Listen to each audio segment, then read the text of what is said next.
Hey, everybody, welcome back to the WorkHappy podcast. Thank you for tuning in, whether you're on the treadmill, in the car, out taking the dog for a walk. But it's been a lot of fun.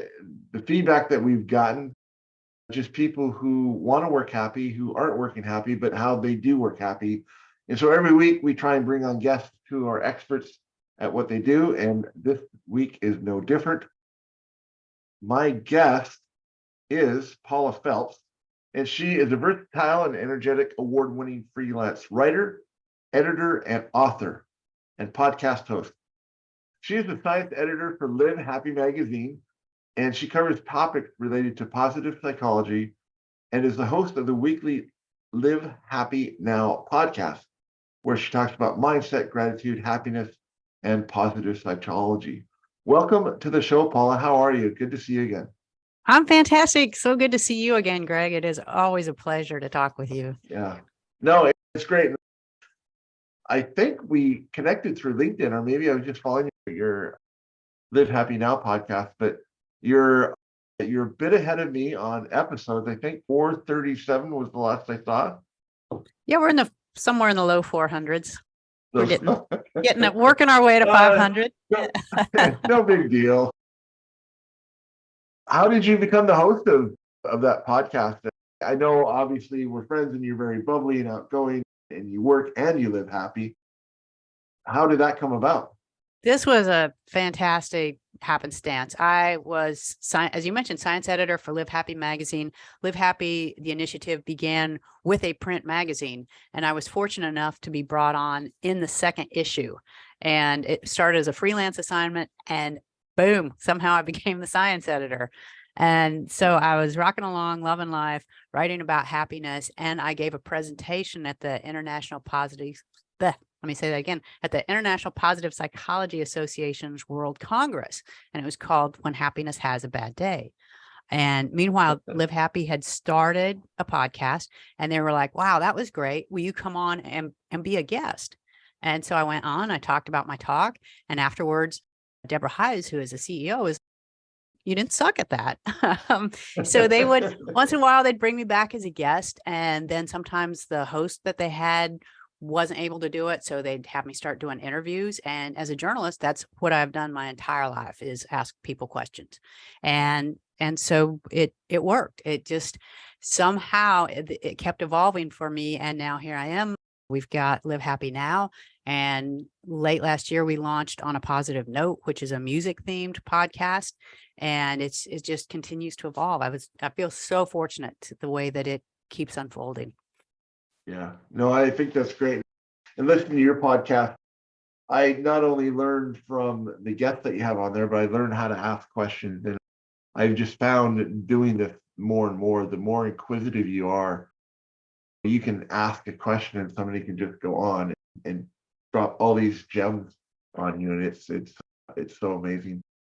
How now we're both in the same. You're Live Happy, I'm Work Happy. But yeah, we just need Sleep Happy. If we can get a third person that does Sleep Happy, we've got it all. Right? But the two are connected, like we were talking. You can't be one without the other, it seems. Unless you're retired, then I guess you don't have to work happy. But I fell into this because I've had jobs that were great, and I've had jobs that were not so great. And I found that the jobs that were great were the ones where we were allowed to be creative. We felt like we were involved. And in all the interviews you've done, you've obviously seen that as well, too. There's a science behind working and living happy. Absolutely. And I had mentioned this to you, that there's a researcher named Shane Lopez who talked about how if you cannot get things to line up for you at work, chances are you're not going to be very happy at home. In his research, he found that working on making your work happy was almost a priority to be able to work on a happy home life, because if you can go home and everything's great, that's terrific. My brother-in-law is a great case in point. He has a wonderful wife, wonderful daughter, loves his family very much, but he hated his job and he was not a happy guy at home. And he decided to better himself. He recently got this huge promotion. He's in a director's role now, and he is a completely different person. And they're like, he's joyous at home, and it was a slight shift in some ways because he's doing much the same way, but where he's doing it and how he's approaching it has changed, and that's changed their entire life. So it's not just he is happier, his entire family is happier. Yeah. And probably the people that work underneath him now, that if he has a promotion and if he was struggling with working happy, he gets it. And so now he's the leader. Exactly. Yeah. If people are listening right now, if it's a worker or an employee and not someone who can make immediate change, what would your advice be to them if they are struggling with a boss that isn't happy or some situation? As a worker, what can we do to work more happy? That is such a huge challenge. And I've been in that situation, and I've interviewed people who say it's not worth it. Just go ahead, quit your job. And people can't do that. Not everyone is in a position where they can say, I'm just going to quit this and wait for the universe to give me something new. No, it just is. It's not reasonable. One thing you can do, you can create your little support group at work, because chances are if you've got a boss who's impossible, you're not the only one who's suffering. And I've used a lot of humor at work throughout my entire career. It's what's gotten me through, because I've had some really horrible bosses throughout my life. Right. And if I could, and it's like one thing I do is, and this is goofy, but I write song parodies. I've written song parodies since I was a little kid. And so I would do that just to feel better. I like write songs about my boss, and it would make me laugh. It would make my coworkers laugh. Be very careful not to hit reply all on emails when you have one attached. That could go badly. But yeah, just you find ways to let off steam, and you share that with somebody else, and it makes the experience entirely different. Yeah, no, and I know that to be true. Having a confidant or a friend, someone that you can talk about the work stresses at work.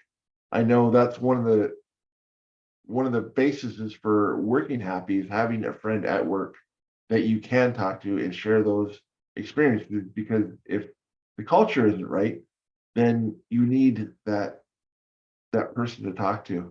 And I love what you do, write song parodies or send a funny cartoon. That's obviously HR approved, but there are those little things that we can do on our own. But I think over time, if you have enough positive people around, that's going to start rubbing off onto managers. Yeah. Yeah. And even if it doesn't rub off on the manager and it doesn't have the effect on them that you want, it really does change you. If you can laugh it off and be like, okay, here we go again. And it changes that work experience. Yeah. And it's so vital. I read a stat recently, 68% of people are passively looking for a new job. I know. Which is crazy. That's 2/3 of the workforce are not excited to show up and go to work. And obviously, not every day is a happy day, even though we talk it and preach it and share it and teach.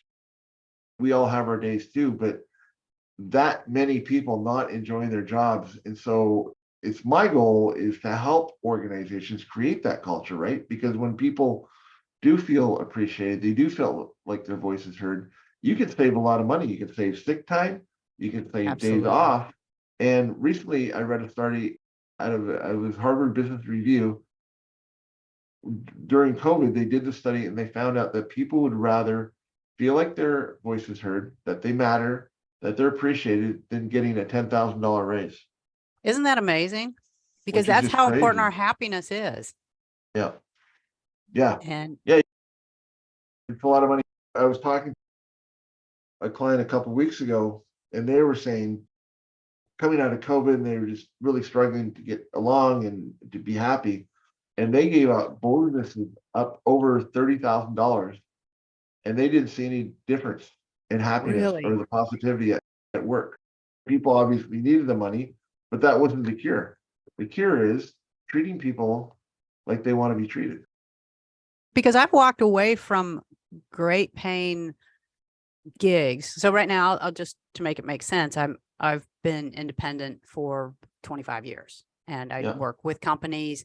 And so that does give me some freedom, flexibility when I have a difficult client, and not just like one bad day, but when things are not going well, I can do something else. And there are times when I walked away from a gig that pays better than the one I'm going to, simply because of the people involved or because of the Yeah. mission that they're on. I had that very recently where it's like I kept a magazine that I'm working with that does not pay well at all. But the people, I believe in their cause and I believe in their mission, and I would rather work with them than the client that I let go, or as I freed to someone else to benefit from, because Yeah. they were difficult. That's how I've operated. And I understand Yeah. not everyone has that luxury, but if you can get to that point where even if it's within your company, like there's another position that maybe the pay is equal, maybe it's a lateral move, but the supervision is better or the team is going to be happier, I would say go after it. Yeah. And I coach a lot of people as well too, and they're like, I'm not happy at work. What do I do? But they have a desire to be entrepreneurial or start a side business, that sort of thing. And I didn't have the fortune of having a job when I started WorkHappy. My job was eliminated during COVID. I was told that I was not essential. I tried to tell my I boss think that he you're was not. essential, Greg. Thank you. I tried to tell him that he was not essential. How'd that go? Didn't go too well. But hey, Really? if you're getting shot down, get shot down. But that's another thing that we can do is, if we need to keep our job because the money and our family and our mortgage, but start something on the side, something that you're passionate about. And who knows, it might never grow out of your job, but it allows you to work happy during the day because you have a purpose and you know what you're doing and you're making lives better on the I'm side. so glad you It's not said your that, job.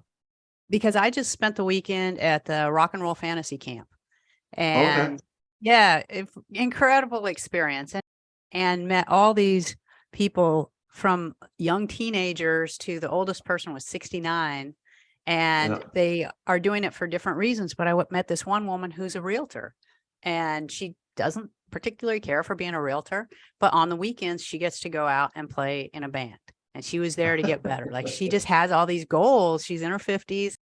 And I saw so much joy there. And I thought, that what a difference that makes, because when you change your mindset of, I'm doing this job so I can go buy this guitar, or I can go out and play on the weekends, it gives me the freedom to do this thing that I love. I think it really changes your perception. Yeah. And that leads into the live happy as well too. When you come Right. home and Absolutely. you're energized, like for me, it's golf. When I get a chance, I love to go golf. I get to meet new people. There's just something about trying to hone my skills that I'm never going to play on the PGA. But there's always that illusion of, but that's my happy place.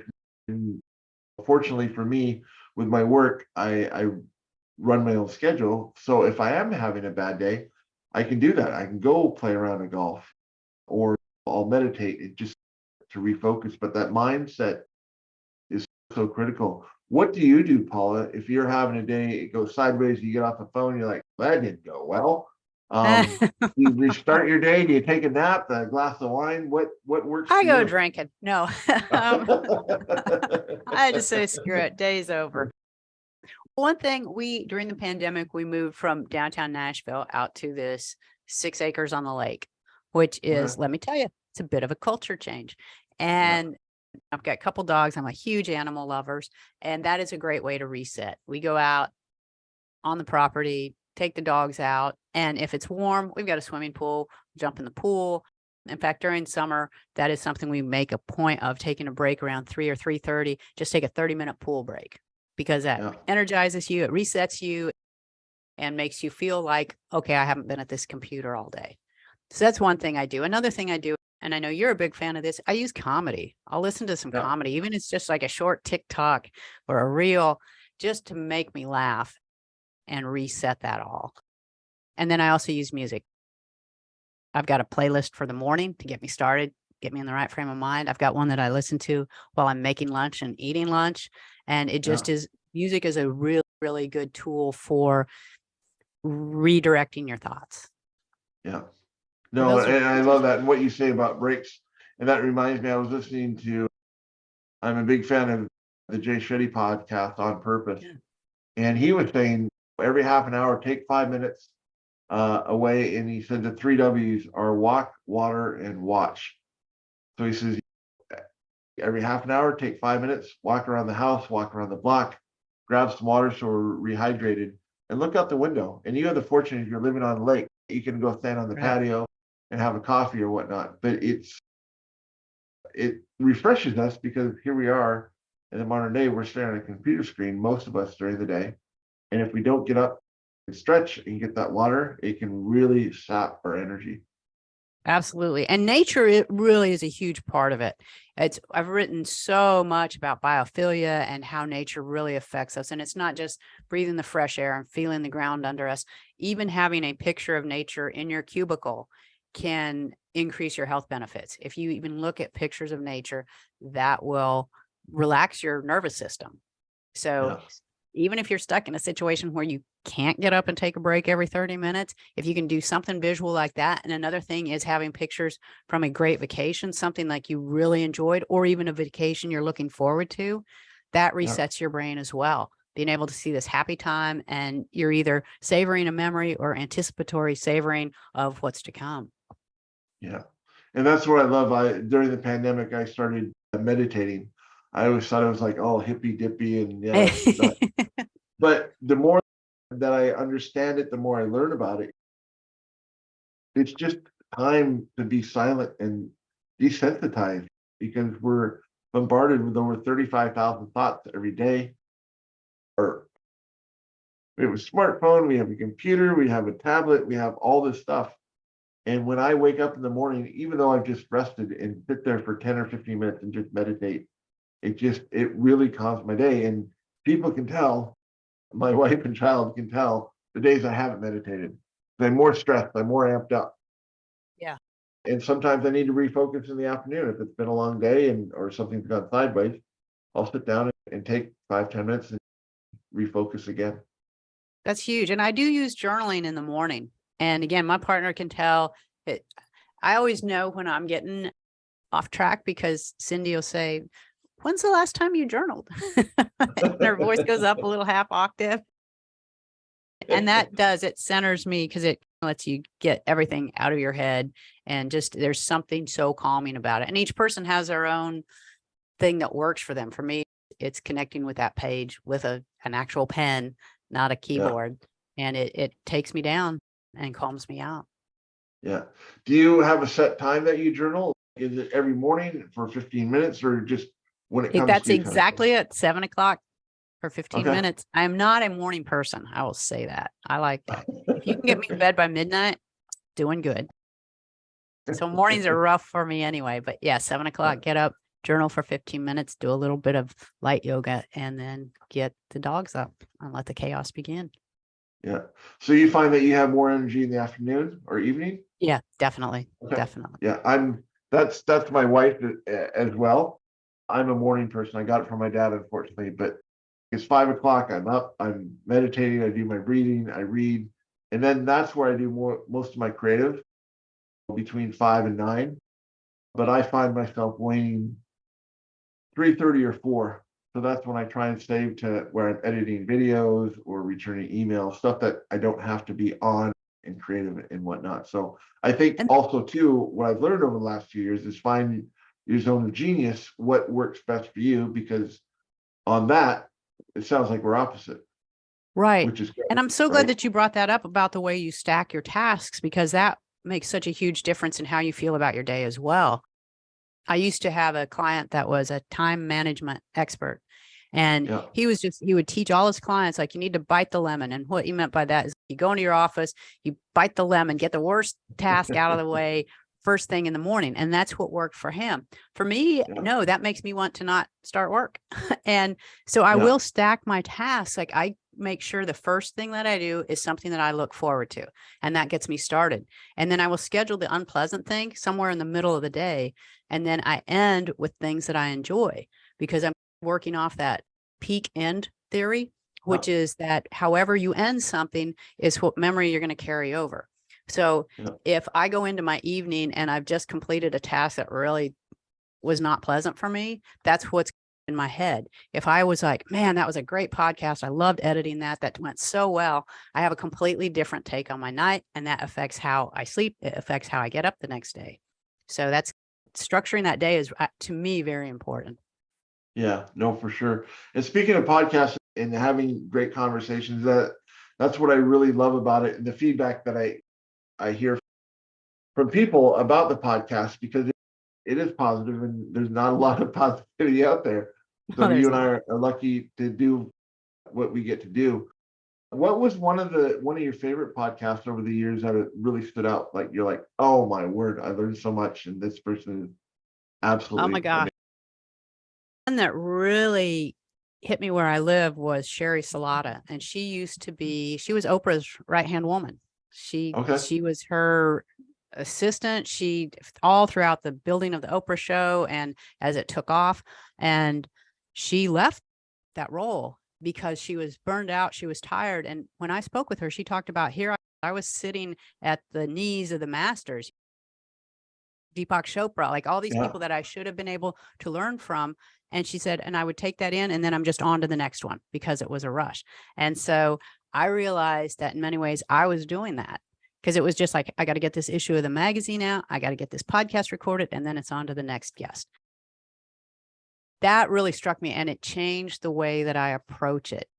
I can't look at this as mass producing podcasts. Yeah. I have to really sit down and see what gift am I getting out of each episode, and really set an intention for what I want the listeners to take away too. So that was the one that I think that really changed how I look at it. And another one is Peter Montoya, and he was just within the past year, and he was about exploring and restoring civility. And it was Okay. such an important, powerful conversation that I had that really sat with me about how we can bridge our differences. Yeah. No, and we need that more now than ever. We do. We need to have more conversation and less pointing fingers or standing behind a post on social media. Yeah, it affects us. Yeah, no, for sure. Thank you for joining us. Before we close out, and I'll leave in the show notes for everybody where you can reach out to Paula, whether something resonated with you and you would like to have a conversation with her. Also, too, I highly encourage her podcast as well, too. So I'll leave those in the show notes. But we always ended with, or we try to end the conversations with a rapid fire 3 questions about happiness or work happy. Number 1, what is your favorite ice cream? My favorite ice cream is, you're going to be shocked, it's vanilla. Mine too. Is it really? Everybody gives me crap. Give me I butter know. or French bean vanilla ice cream. A bowl of that. I am happy. I'm just straight up vanilla. I don't want anything in it. Do not try to slip chips or nuts or anything. I just want pure vanilla ice cream. Tell me how you really feel about vanilla ice cream. I will draw a line in the sand over that. Question number 2, what was the happiest job you ever had? The one I have now, I think. Man, I've had some really great gigs. Like I was with a magazine called Texas Driver, and I'm a car nut, love cars. And I got to drive some of the most amazing cars in the world. And I'd write about it. I'd meet car collectors. I made friendships that I still have to this day.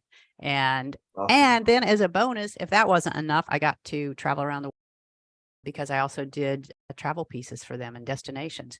So it didn't pay well at all, but it brought so much joy. It still goes down as one of the best things that I've gotten to do. Perfect.